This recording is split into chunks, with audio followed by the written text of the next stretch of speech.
Deus é bom e a sua misericórdia dura. Eu cumprimento os irmãos com a paz do Senhor. Hoje é um dia que nós deveremos correr um pouco mais, para que possamos assim entregar toda a palavra e aproveitar o momento de louvor, porque agora ficou fácil para pregar, né? Porque a igreja já está no fogo e a gente aqui tenta não apagar, e Deus vai dar misericórdia em nome de Jesus. Amados, Lucas capítulo 12 mais 1, porque eu me nego a falar 13, o versículo número 6 até o 9.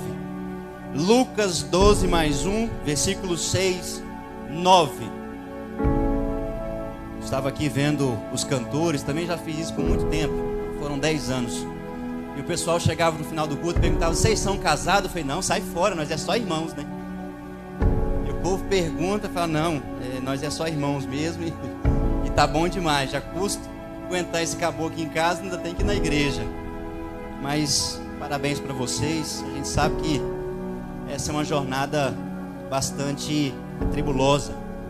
Nem toda igreja é tão receptiva, nem toda igreja, a gente sabe que não aceita a nossa forma de adoração, e a gente tem que se adequar a cada um dela, porque afinal de contas faz parte da profissão, né? Já cantei com garganta infeccionada, já cantei com depressão, com ansiedade, triste, mas o povo tinha que ficar alegre, porque nós éramos pagos exatamente para isso, e a gente tem que cantar a todo instante. Lucas 12 mais 1, do 6 ao 9. Os irmãos podem ler comigo? 3, 2, 1. E dizia esta parábola: um certo homem tinha uma figueira plantada na sua vinha e foi procurar nela fruto, não o achando. E disse ao vinhateiro: eis que há 3 anos venho procurar fruto nesta figueira e não o acho. Corta-a, porque ela ocupa ainda a terra inutilmente. E respondendo ele, disse-lhe: Senhor, deixa este ano até que eu a escave e a esterque. E se der fruto, ficará, e se não, depois a mandarás cortar. Amém? Repita assim comigo essa oração: Deus, fala comigo, entra no meu coração, que aberto está, e abra o meu entendimento, para que eu possa entender a palavra. Amém. Os irmãos podem tomar os vossos assentos. Estou feliz mais uma vez por até aqui o Senhor tem nos sustentado. Deus tem nos dado saúde e o prazer de estar nesta tribuna, falando a uma igreja tão repleta, e homens e mulheres de Deus, que ainda são os remanescentes que um dia haveremos de morar no céu junto com Deus. Se algum obreiro aproveitar que a igreja está repleta, quiser pregar no texto, eu cedo a oportunidade ao senhor, pastor. Bispo Valci. A partir de agora, meus amados, sem ocupar muito o tempo dos irmãos, eu gostaria de expressar o que o texto vem a dizer. Eu queria falar sobre a exegese do texto, mas eu não sei nem o que significa essa palavra, e eu vou me ater à simplicidade do texto. O texto por si só, ele consegue trazer uma riqueza de detalhes, e não precisa ser um teólogo, ou um doutor, ou quem sabe um mestrando nas ciências da religião, para poder entender que trata-se de um texto em que Jesus se coloca no seu lugar, e assim ele faz entender que ele é o dono da terra, ele é o dono do solo, e que aquele o qual se coloca como trabalhador é o Espírito Santo, que a todo instante ele está tentando nos defender diante de Deus, porque nós somos pequenos e não somos merecedores. O texto ele faz uma alusão à figueira, que ela tem uma representatividade, e era um costume se comparar com a nação de Israel. Israel estava passando por um momento um pouco de conflito interno, no caso que a palavra de Deus não chegava ao coração dos homens. O coração estava de pedra, ninguém estava recepcionando aquilo que vinham trazer para eles. E nessa dificuldade de receber a palavra do Espírito Santo, Deus faz uma comparação e lança essa parábola. O texto que está por título aqui na Bíblia dos Irmãos diz que é uma parábola. O que é uma parábola? No original é parabolê, é atirar ao lado. É quando você quer contar uma história, mas não quer dar nome aos personagens. Então traz-se uma tangente para que todos possam entender o que quer dizer esta parábola. E aqui a nossa Bíblia traz no Evangelho, lá em Mateus 24, versículo 32 e 33, diz assim, ó: agora aprendei uma parábola da figueira. Quando o seu ramo estiver ainda tenro, quer dizer, ainda novo, e brotarem folhas, sabeis que o verão está próximo. O versículo 33. Igualmente, quando vides todas estas coisas, sabei que ele está próximo às portas. Também em Marcos, no capítulo 11, o versículo de 12 ao 14, diz assim, ó: e no dia seguinte, quando saíram de Betânia, ele teve fome. Quem ele? Jesus. O versículo 13: e avistando de longe uma figueira que tinha folhas, foi ver se talvez pudesse encontrar nela alguma coisa, e chegando até ela, nada encontrou senão folhas, porque ainda não era tempo de figos. Versículo 14, último: e Jesus respondendo disse à figueira, olha Jesus falando com a figueira: nenhum homem coma fruto de ti daqui em diante para sempre. E os seus discípulos ouviram isso. O texto traz algo extraordinário, porque fala que Jesus estava em Betânia, ele estava na casa de alguém, e quando ele estava de viagem, teve fome e foi procurar a figueira. Ou seja, se ele estava na casa de alguém, por que não deram comida para Jesus? É simples responder: porque às vezes Jesus também vai na nossa casa e ele sai com fome, porque nós não o adoramos, nós não oramos, nós não jejuamos, e Jesus sai da nossa casa com fome. E o texto diz que Jesus foi até a figueira. Quando ele chegou na figueira, ele tinha certeza que ela tinha fruto. Por que ele tinha certeza? Porque a figueira, quando ela cresce, ela só solta as folhagens depois que os frutos já brotaram, porque os frutos devem ser protegidos pelas folhas. E Jesus, quando chega e separa as folhagens e vê que não tem fruto, ele amaldiçoa a figueira. Aí alguém fala: Jesus era doido porque ele conversou com a figueira. Não, Jesus estava falando com a figueira para a conversa servir para os discípulos. Se vocês não derem frutos, serão lançados para fora.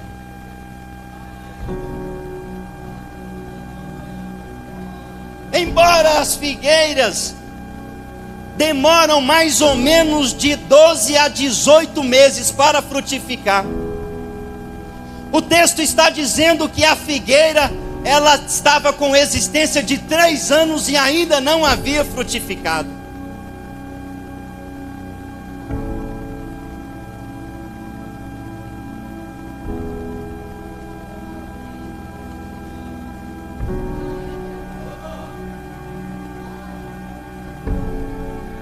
Com 3 anos ainda não deu nenhum fruto. E a Sagrada Escritura diz que quem não dá fruto deve ser lançado fora. Aí o povo de Israel não dava fruto, não ouvia a palavra, o seu coração não estava contrito. E aí de repente vem a palavra que está lá em Romanos, capítulo de número 11, que fala sobre os remanescentes. E o texto fala exatamente sobre a graça, o favor imerecido. Apesar de vocês não merecerem, mas a graça superabundou sobre vocês. O texto deixa explícito que um certo homem tinha uma figueira plantada na sua vinha. O texto diz que o dono, o agricultor, ele plantou. Ela não brotou, ela não surgiu, ela não invadiu. Ele chegou, selecionou a semente, ou selecionou a planta pequena e falou: o meu desejo é plantá-la para que ela dê fruto. Ela foi desejada, ela foi esperada, ela foi adubada, ela foi aguada, e mesmo assim o agricultor esperava que ela desse fruto. Não é forçoso nós entendermos que a vinha não é a mesma forma de plantio que a figueira, mas o dono queria a figueira plantada naquele terreno. E aqui eu faço um gancho sem fugir da exegese do texto. Não queira estar num lugar aonde Deus não te plantou. Não seja um invasor de terra, não seja um invasor da vinha. Espere a que até Deus te plante, até que Deus te escolha, até que Deus te traga e te coloque no lugar que Ele desejou.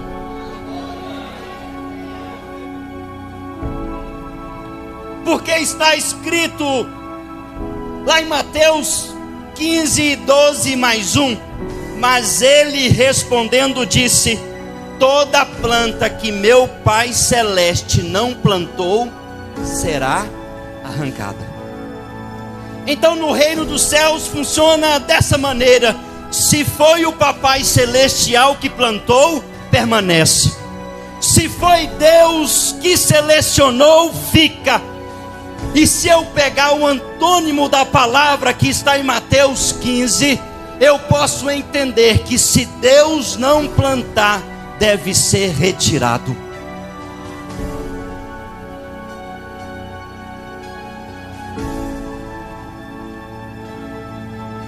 Se foi Deus quem te plantou, permanece. Ah, mas estão querendo tomar o meu cargo. A todo momento parece que eu vou levar uma rasteira. Se alguém fala isso para mim, eu já entendo de imediato, porque não foi Deus que plantou. Porque quando Deus planta, pode levantar o Satanás, pode levantar o inferno, pode colocar o olho de inveja, o olho gordo, mas Deus disse: foi eu quem plantei, fica.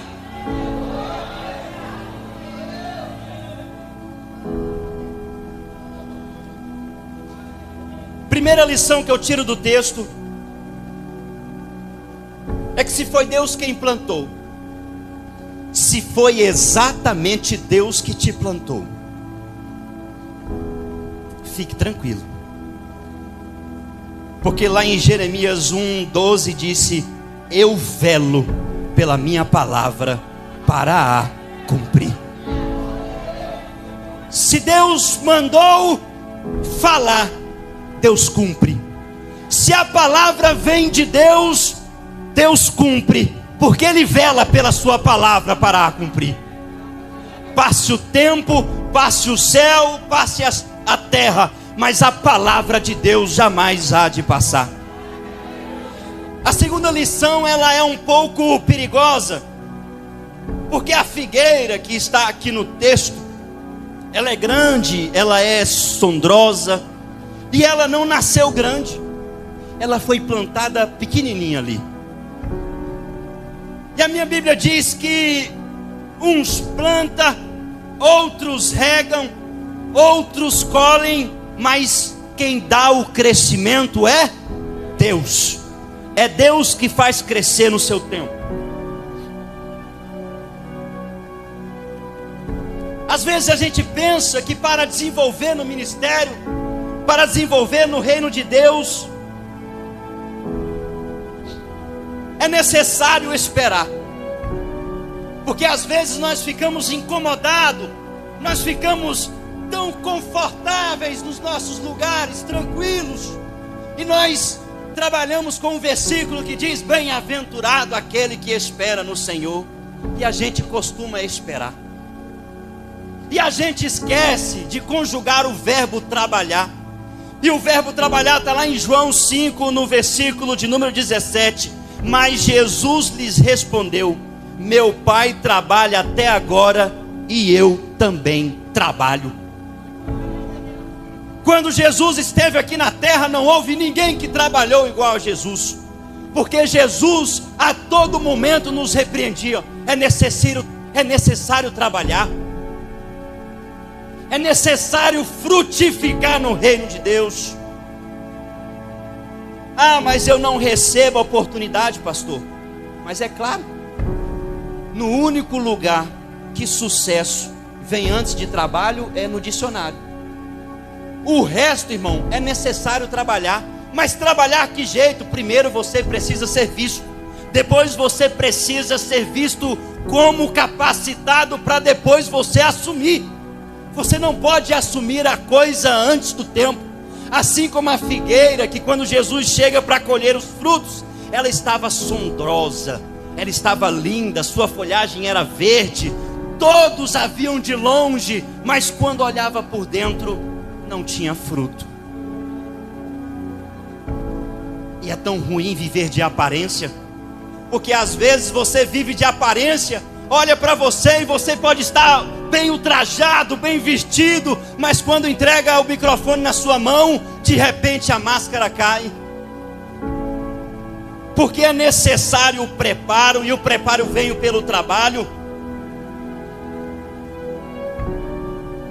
Aqui está ainda mais perigoso. Você pode ser grande, você pode ser doutor, doutora, empresário, rico e andar nos melhores carros. Só não te esquece, figueira, quem foi que te plantou?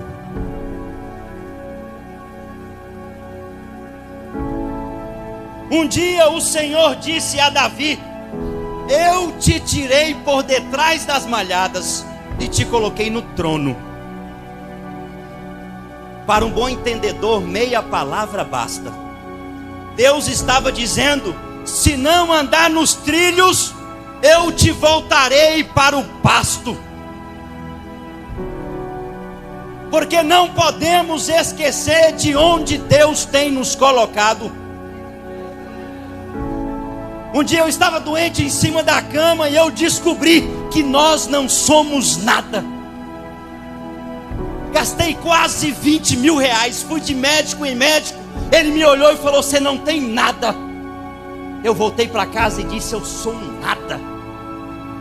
Um nada. Eu rendi os meus olhos para o céu e fiz a oração de Sansão. Disse: Deus, só mais essa vez me tira desse vale de angústia. E Deus me tirou. Porque eu não sou nada, mas Deus ainda é tudo na minha vida.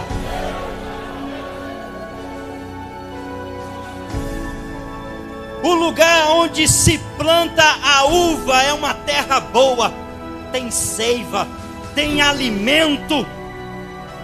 E é Deus dizendo a todo momento: eu vou te plantar em um terreno bom, em um terreno fértil, em um terreno onde você possa receber e sair saciado, porque sou eu quem te alimento.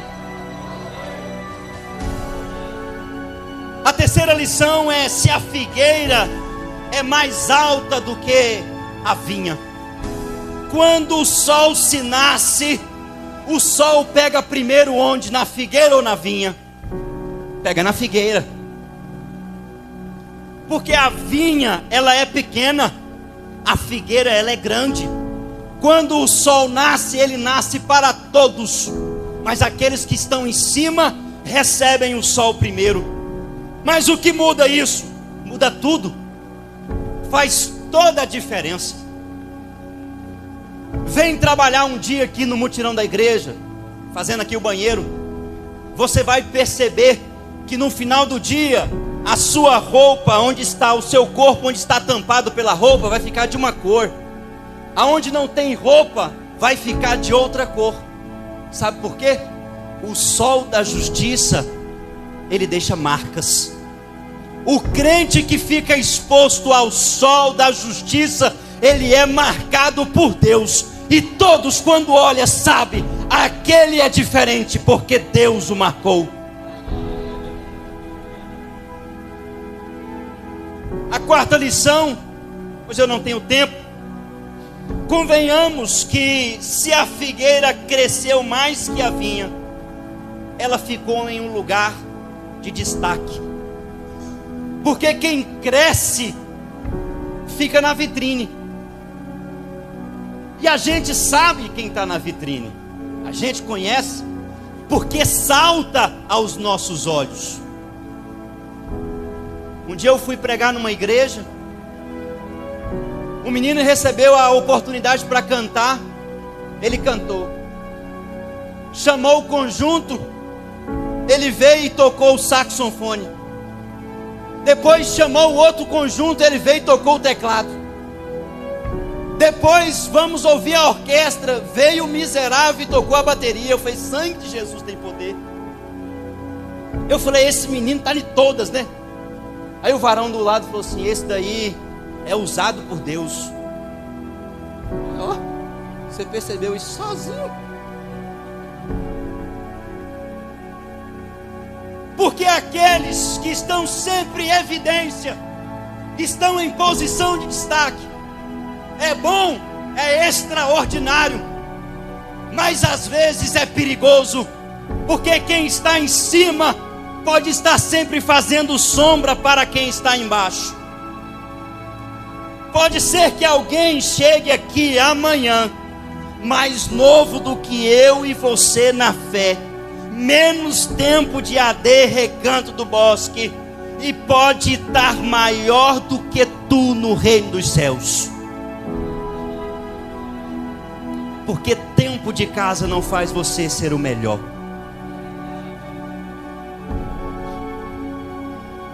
E Deus pode usar quem Ele quiser, no tempo que Ele quiser.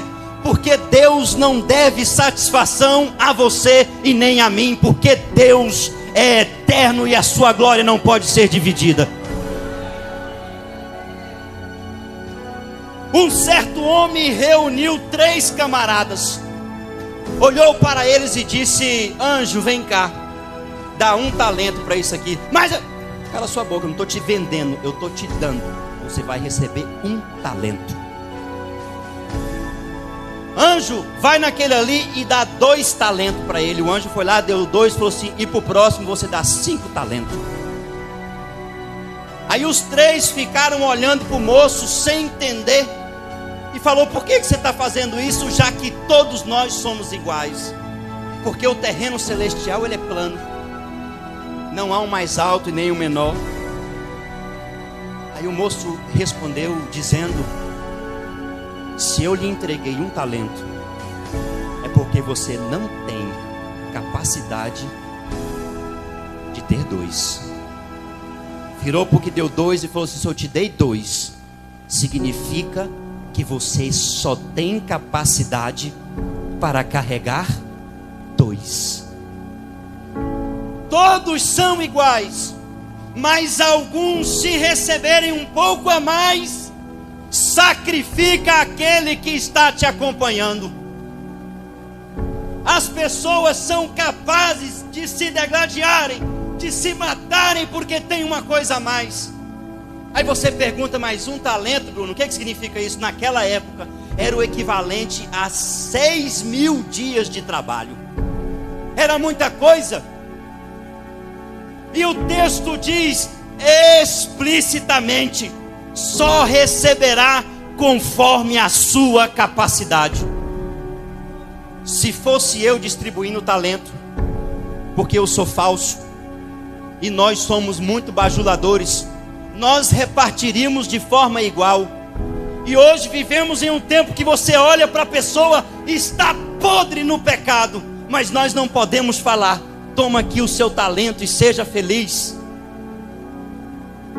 Vivemos em uma era digital que ninguém é feio mais. A pessoa é fake, só o Satanás. posto uma foto, todo mundo vem falando, é lindo.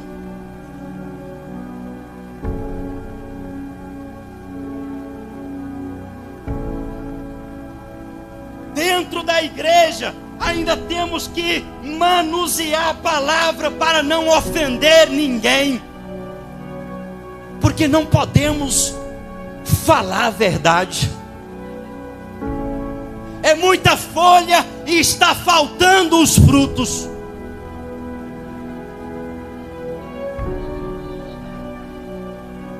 Agora com Deus não tem isso. Deus disse isso: tu não está entendendo, né? Eu vou explicar. E Deus explicou a parábola. Cada um terá conforme a sua capacidade.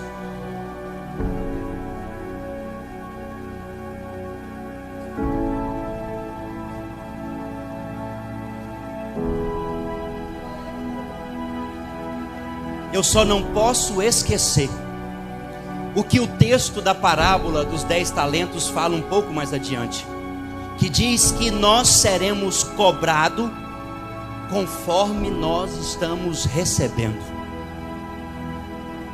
Depois veio o moço que distribuiu os talentos e falou para aquele que tinha recebido 5 talentos: o que fizestes com os seus talentos? Fala: meu senhor, eu investi os 5, ganhei mais 5, toma aqui os 10. Falou: parabéns, você herdará o reino dos céus. Chegou para o que tinha recebido os 2 talentos e disse: o que fizeste? Eu fui lá nos cambistas, entreguei os 2 e eu peguei os 2 de volta, mais 2, está aqui os 4 talentos. Pastor, e aquele que recebeu 1 talento? E a igreja tem perdido demais por causa desse tipo de pessoa que pega o talento e enterra. Quando o Senhor perguntou: e o que fizestes com o seu talento? Ele falou assim: meu Senhor, eu enterrei, mas está aqui de volta o talento que me entregaste. E o moço da parábola disse: infelizmente, tu não serves para andar junto comigo, serás lançado no inferno. O maior, ele não pode pesar o menor. Nós estamos tomando um prejuízo enorme no reino dos céus, porque temos enterrado os nossos talentos. Mas Deus me convenceu que está na hora de levantar o exército de 1 talento. E Deus vai usar esse exército e haverá de multiplicar os talentos que existem em nós. Porque nós precisamos nos levantar. Porque Deus está mandando eu dizer que o tempo está se acabando e Ele virá recolher a sua igreja. E nós devemos apresentar os nossos talentos. A Bíblia diz que se a tua fé for como um grão de mostarda, e muita gente interpreta de forma errada esse texto. Tem gente que fala: se a tua fé for do tamanho de um grão de mostarda. Não. Se a tua fé for como um grão de mostarda, que é o menor de todas as sementes, ela é plantada, ela vai crescendo, crescendo, crescendo e se torna uma árvore tão sondrosa que o texto diz que as aves vêm se abrigar debaixo dela. O que significa isso? Que eu pequeno fui plantado. Se eu crescer e florescer, eu devo dar abrigo para aqueles que são menores. Eu não devo oprimi-los, eu devo guardá-los até que eles cresçam. O maior abriga o menor. Para finalizar, eu pergunto aos irmãos: essa figueira do texto foi privilegiada ou não? Ela foi privilegiada.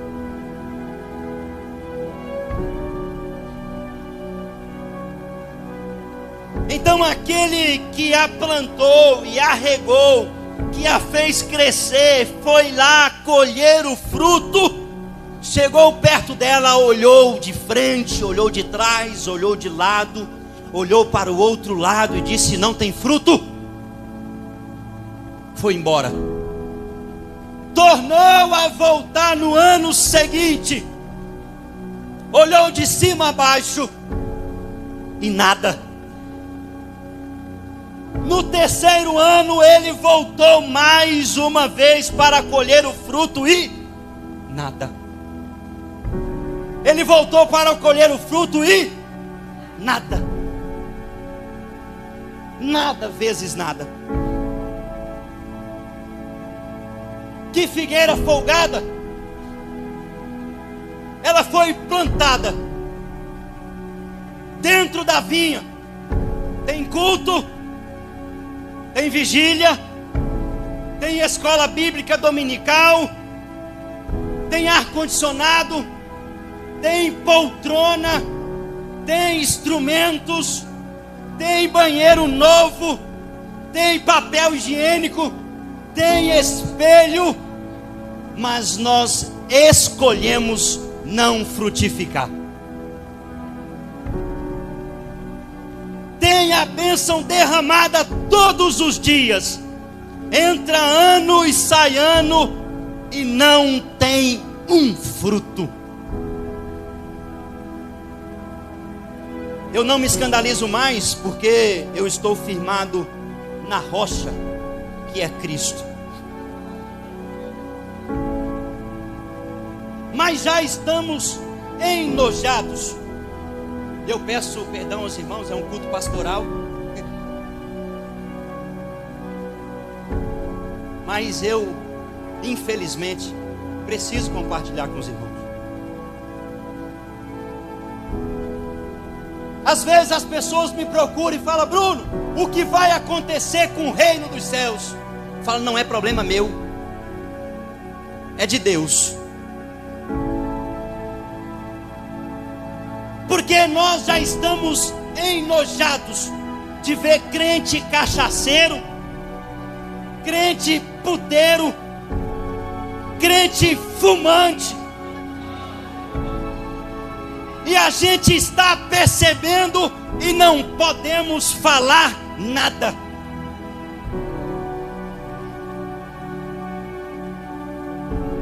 Árvores que frutificam, porém maus frutos, porque as pessoas nos observam, as pessoas nos olham dioturnamente, e cada um delas estão analisando o reino dos céus através dos seus comportamentos.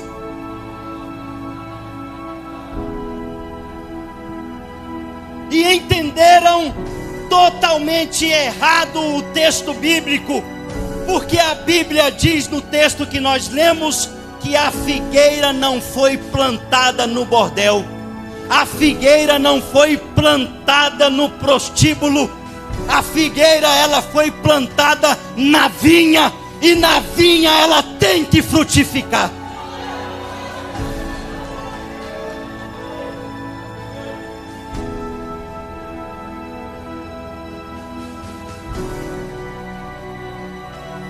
Os tempos cada vez mais difíceis.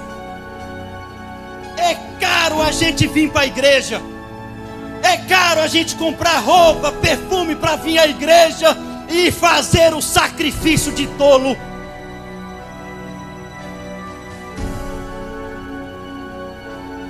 A figueira ela precisa florescer, dar frutos, e dar frutos nas pequenas causas. Se você não pregar o evangelho para o seu vizinho, basta você ter as suas vestes, a sua fisionomia como crente, que ele vai entender: ali vai um servo de Deus, uma serva de Deus, porque eu vejo que o sol da justiça está queimando nesta vida. Jesus está voltando e temos que estar preparados, porque senão ficaremos, porque a sua misericórdia ela é duradoura, mas Deus não opera no pecado.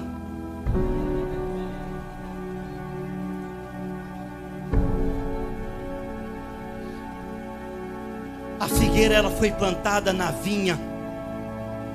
Deus te plantou no lugar bom para dar fruto bom. A casa é boa, a palavra é boa, então frutifica.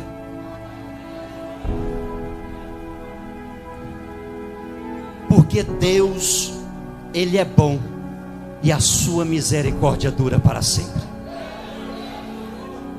Eu agradeço os irmãos, peço perdão se porventura eu tenho ofendido alguns irmãos, mas eu te dou a plena certeza que eu preparei umas 6 mensagens para falar aqui hoje, mas Deus me incomodou e a minha garganta começou a infeccionar. Eu falei: Jesus, tem misericórdia, eu vou falar o que o Senhor está mandando, mas o Senhor vai melhorar a minha garganta.